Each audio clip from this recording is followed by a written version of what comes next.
Olá, eu sou o professor Cláudio Alves Benassi, estudante de Filosofia da Linguagem, de Linguística, de Filosofia Clássica e Aplicada. Sou professor do Departamento de Letras da UFMT e estou lotado na Coordenação de Letras Libras, licenciatura dessa universidade. A palestra desse vídeo foi ministrada no evento Enepel, que aconteceu em nossa universidade, evento promovido pela professora Solange Barros, a quem carinhosamente agradeço pelo carinho e pela confiança em meu trabalho. Sem mais delongas, vamos à nossa palestra.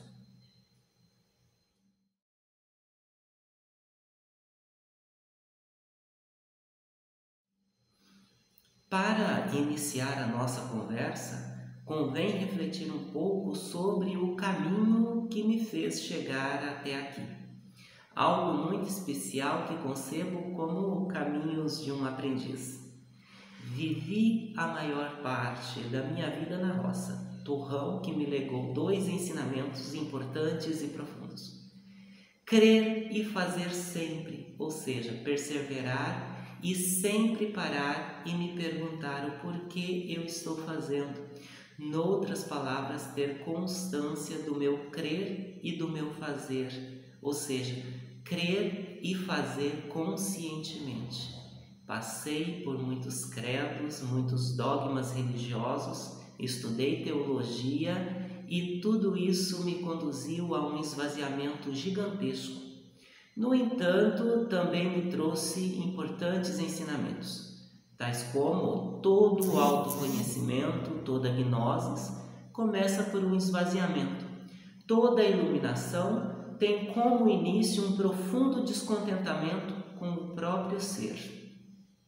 O caminho desse aprendiz que vos fala passou por consultórios psiquiatras, divãs de psicólogos, sessões de desobsessão, tudo encarado com muita seriedade, que tão somente aprofundava o sentimento de vazio, de inutilidade e de não pertença, que se agravava até mesmo em relação ao fazer acadêmico.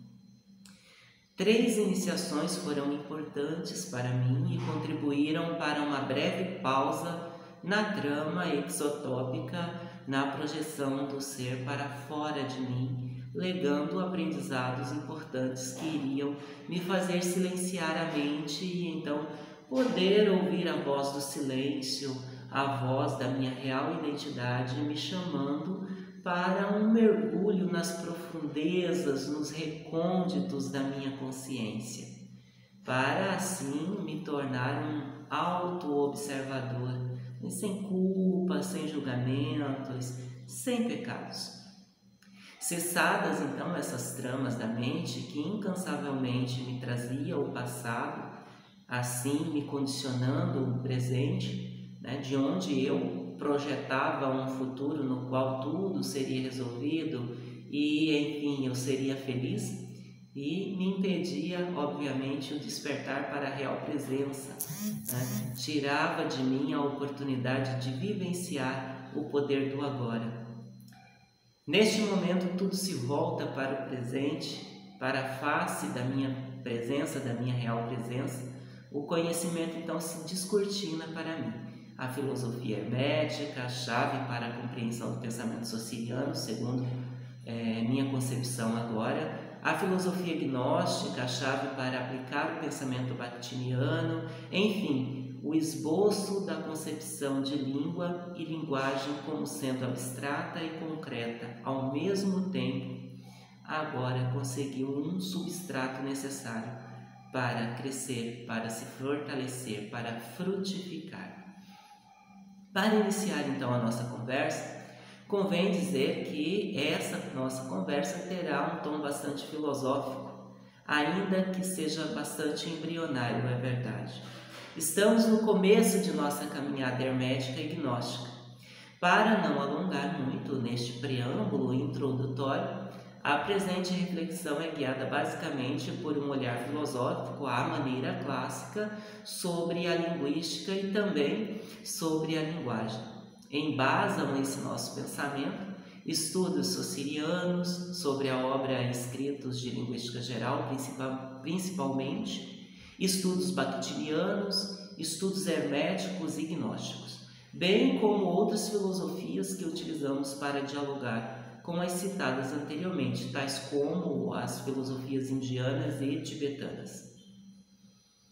Nossa reflexão está estruturada nos seguintes tópicos: introdução, a linguística hermética, pressupostos sobre a aquisição da linguagem, já que a palestra, a mesa redonda, o tema era a aquisição e surdez, representações sobre a aquisição da escrita de sinais e da linguagem musical pelo surdo e considerações finais.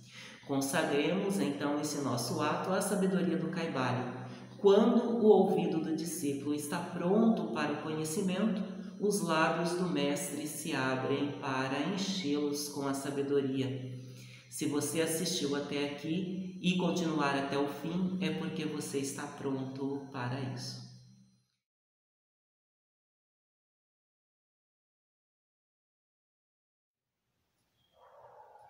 Saussure, na obra Escritos de Linguística Geral, apresenta termos como ideia, espírito, psique, mente, físico. Tais termos podem estar relacionados com a concepção dos antigos gregos do corpo. Para eles, o corpo é formado pelo nous, parte mais sutil e sem forma, pela psique e pelo soma, parte densa e com forma. O nous é tido como o espírito. Platão o concebia como o plano das ideias, termo também muito utilizado por Saussure e que nos leva a supor que o mesmo conhecia, por ser um grande estudioso do idioma grego, essa concepção. A psique, por sua vez, ela intermedia, é uma pontífice entre o nous e o soma, O soma é, portanto, o plano da matéria, é o órgão de impacto daquilo que é construído tanto no plano das ideias quanto na psique. O plano das ideias, ele é real, o da matéria não, nesta concepção. Enquanto a matéria existe por um período de tempo e deixa o plano manifestado em seguida, o espírito, o mundo das ideias, continua a ser. Um exemplo disso é o avião. Como nós conhecemos hoje, não era possível ser pensado há 100 anos atrás, pois ainda não se manipulava a matéria num grau que permitissem tais manifestações. No entanto, muito antes disso, o avião já existia no plano do espírito, no plano das ideias, e foi captado por Da Vinci em seus desenhos. Isso prova que o espírito não deixa de ser, pois é eterno, enquanto tudo o que é manifestado no plano da matéria depende da habilidade e da competência de manipulação da matéria, cujo corpo será manifestado transitoriamente. Em um dado momento é manifestado e no outro deixa de existir. Saussure concebe a língua e a linguagem como sendo uma só coisa, uma sendo generalização da outra. Aqui está o fio da minha meada. Pressuponho que o mesmo que Saussure conhecia a filosofia hermética do Antigo Egito e da Antiga Grécia. Passo então a interpretar essa definição à luz da lei das polaridades. Segundo essa lei, tudo o que está em cima é como o que está embaixo e tudo o que está embaixo é como o que está em cima. Tudo o que está dentro é como o que está fora, tudo o que está fora é como o que está dentro. Logo, língua e linguagem é tão somente uma mesma coisa. São polos de uma mesma coisa vibrando de formas diferentes. Assim sendo, a língua é mente, é sutil, é sem forma, é abstrata, como a tratava Saussure. E a linguagem é mental, são projeções exotópicas, ou seja, para fora do ser, que são adensadas e que no plano físico ganham forma, ou sonora ou visual, dependendo da língua. Neste plano das coisas manifestadas é que se enquadram os estudos bakhtinianos. Com essa compreensão, definimos então que língua e linguagem, naquilo que estamos chamando de, no manuscrito, 3 ensaios teóricos filosóficos, linguística hermética. De acordo com as leis universais, a língua é mente, a linguagem é mental, ou seja, a língua é um ente de origem espiritual. A vontade, aspecto da trindade que compõe o espírito, presente no plano das ideias, ilumina a psique com ideias linguísticas. Estas são interpretadas e traduzidas em imagens psíquicas, aquilo que Saussure chama de imagem acústica significante. Essas imagens não são coisas distintas, são somente as ideias manifestadas num plano de existência inferior àqueles nas quais foram geradas. A partir da psique e dependendo da competência e da habilidade do falante de manipular a matéria sobre a qual manifesta a língua, a mesma se adensa e é exteriorizada e com isso ganha forma.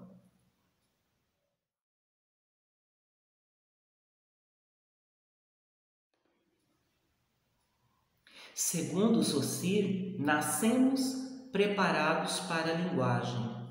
No entanto, sem a linguagem.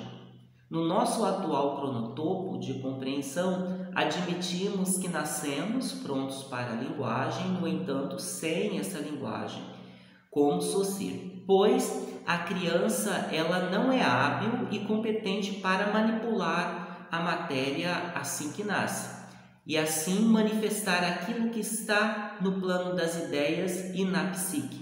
Isso implica dizer que o ser, nos primeiros momentos de vida, é a pura essência do todo.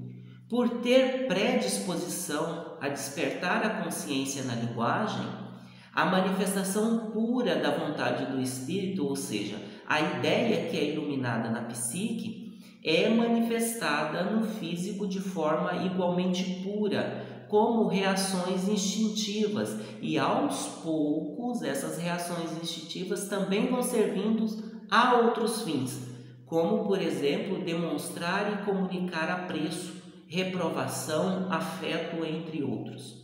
Esses rudimentos para nós, que só vemos a vibração da língua como manifestação da linguagem verbal, não são percebidos como sendo também parte dessa complexa teia de comunicação chamada língua-linguagem. Porém, o são. Para compreendermos, eu invoco aqui a lei universal do ritmo. Tudo tem seu ritmo, tudo se move, tudo tem fluxo e refluxo. E também a lei do paradoxo divino. Toda verdade contém meias verdades. Todo paradoxo pode ser reconciliado. Segundo a lei do ritmo, então, tudo vibra. Segundo a lei das polaridades, tudo tem 2 polos. E segundo a lei do paradoxo divino, tudo pode ser reconciliado. Assim, podemos explicar que num bebê, a manifestação da linguagem é rudimentar e a língua vibra tão lentamente que nem pode ser percebida como língua. Assim como um adulto em pleno domínio linguístico que não consegue materializar uma dada ideia, pois a língua em seu auge vibracional vibra com tamanha rapidez que torna o homem material incapaz de dar forma à psique iluminada pela ideia, e ele é cometido pelo que chamamos de indizível, né? E aqui é o ponto exatamente onde o paradoxo da vibração linguística se reconcilia. Logo, a aquisição da linguagem por uma criança passa por um primeiro momento, né, no qual serão manifestados apenas rudimentos comunicacionais que a fará interagir, né, com o meio, e com isso ela irá gradualmente elevar a consciência da comunicação. À medida que amadurece, a autoconsciência é despertada e, com base na interação, para lembrar Bakhtin e o círculo, a habilidade e a competência para manipular a matéria linguística é, aos poucos, expandida. Nesse processo, não se adquire somente as formas e as substâncias linguísticas. Imagens psíquicas a elas relacionadas também são adquiridas. Desta forma, aquilo que antes era iluminado pelo espírito, captado pela psique e transmitido ao físico, como rudimentos comunicativos, instintivos e afetivos, ganham novos contornos. A criança passa então a expandir gradativamente sua consciência e quanto mais se esforçar na subida da pirâmide civilizatória, maior será o seu grau de simbolismo linguístico, bem como a habilidade e a competência da manipulação da substância e da forma linguística, som e palavra nas línguas orais e visualidade e sinais no que tange às línguas de sinais. Consequentemente, maior será aí o domínio da linguagem com essa expansão consciencial. Assim sendo, pressuponho que o espírito carrega a luz linguística. No entanto, como nascemos prontos para a linguagem, mas sem ela, a consciência precisa despertar na linguagem e, a partir daí, começar o processo de aquisição da substância e da forma linguística, como eu disse anteriormente, sons e palavras, visualidades e sinais, bem como das imagens psíquicas a elas associadas. Logo, quanto mais se esforçar o ser, criando sua realidade linguística, maior será a expansão dessa consciência pelo indivíduo.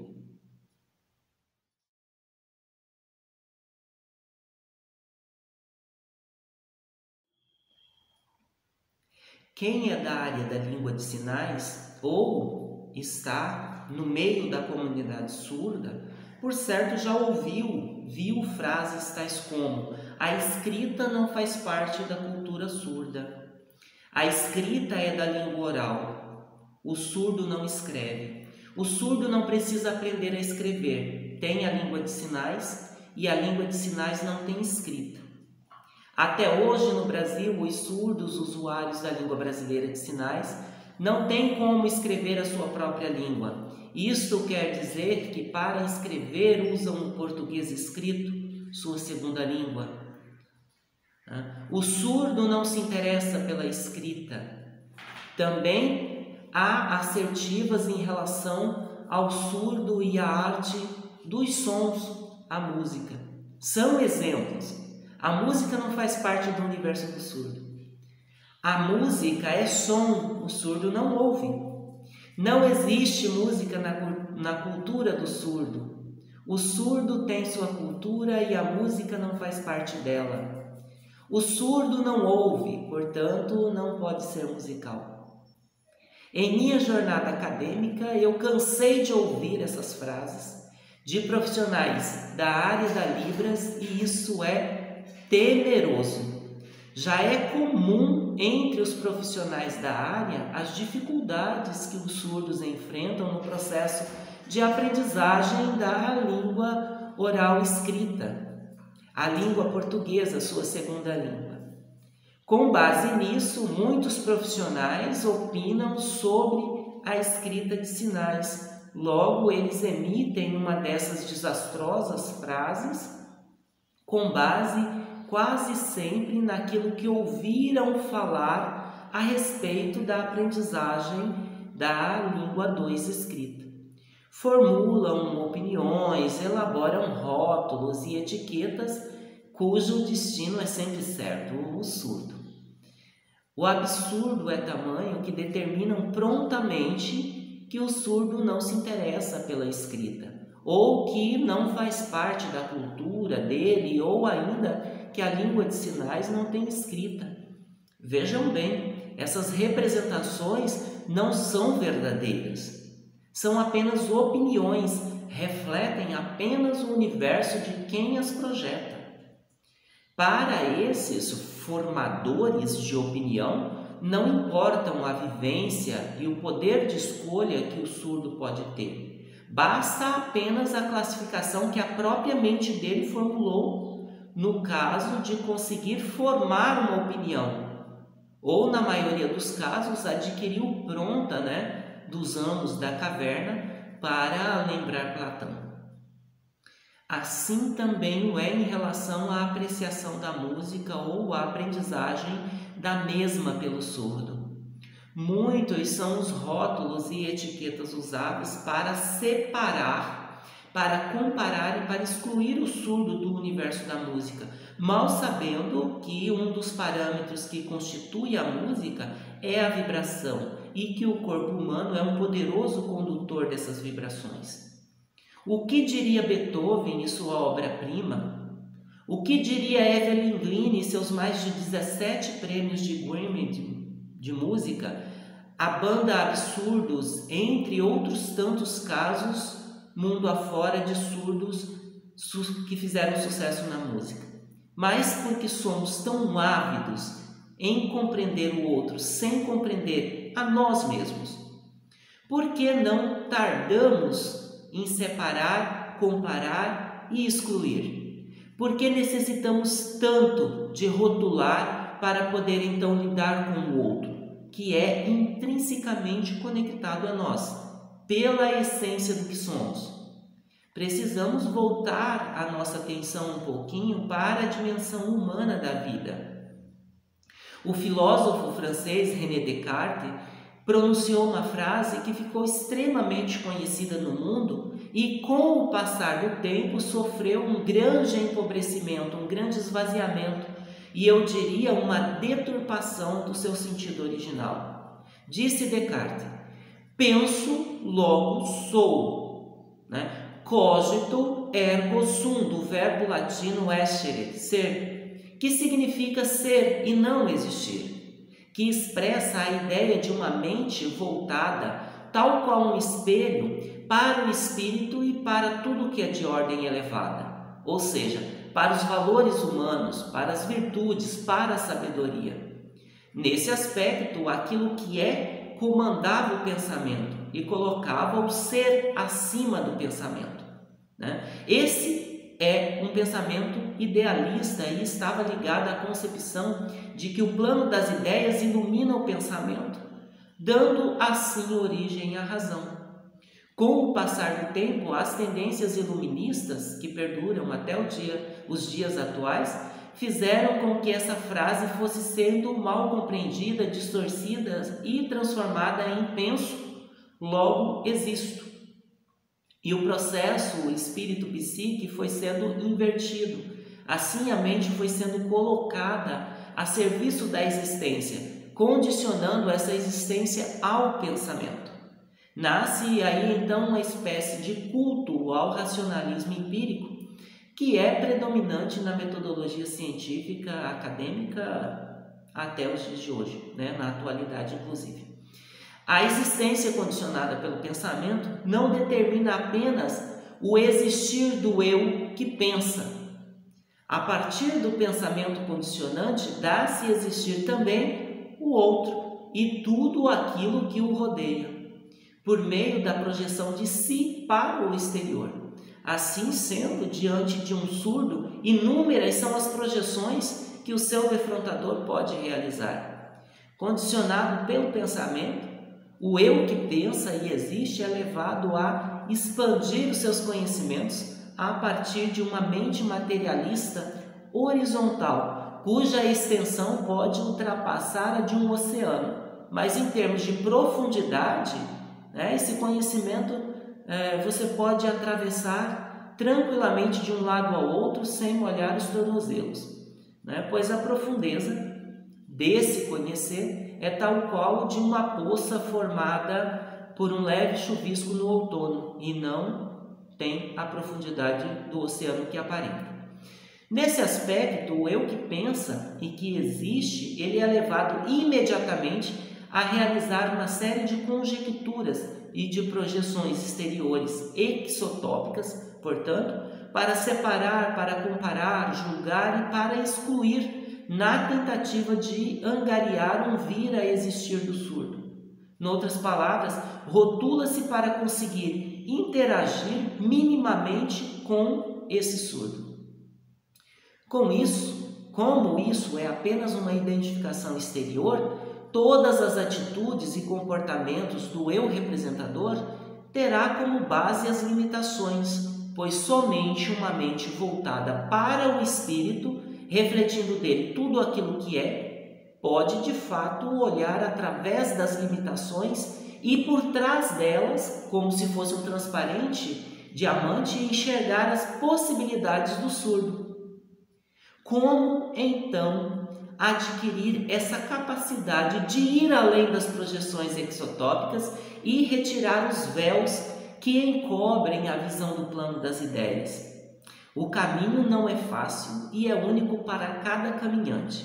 Mergulhar nos porões da própria consciência e iluminar cada beco, por mais recôndito que seja, domesticar as suas feras, os monstros que crescem ali e que são alimentados por nós, e utilizar eles para a nossa elevação. Todo esse processo é exotópico, está dentro, está voltado para si, e é também endotópico, está no interior de si. Quanto mais dentro de si, mais fora, ou seja, quanto mais conhecer a si, mais conhecerá o universo, pois tudo o que está fora é como o que está dentro.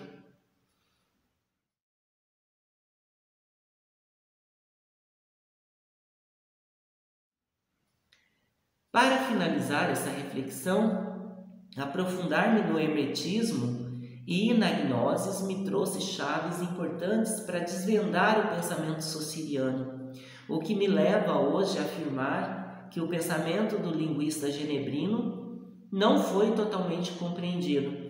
Por trás do seu abstrativismo sistêmico está um pensamento que guarda quase que intocado, um pensamento guiado pelo ser e não pelo existir. Saussure foi um grande homem, deixou-nos grandes pegadas. Um século depois da sua morte, o tempo não nos apagou. Estamos aqui falando sobre ele neste momento.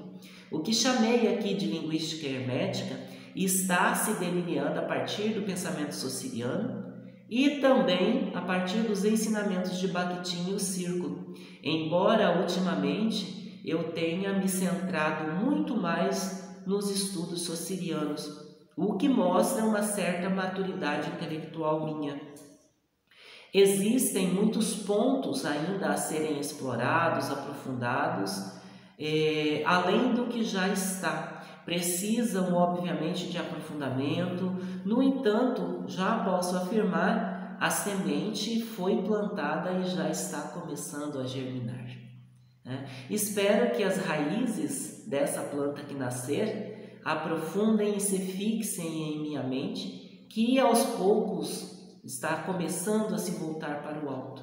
Assim, para mim já é seguro afirmar: trema, sacuda ou revolva-se a terra, estarei sempre de pé, pois a minha cabeça toca ao céu e é do alto, é das coisas elevadas, é do plano das ideias que vem a minha firmeza.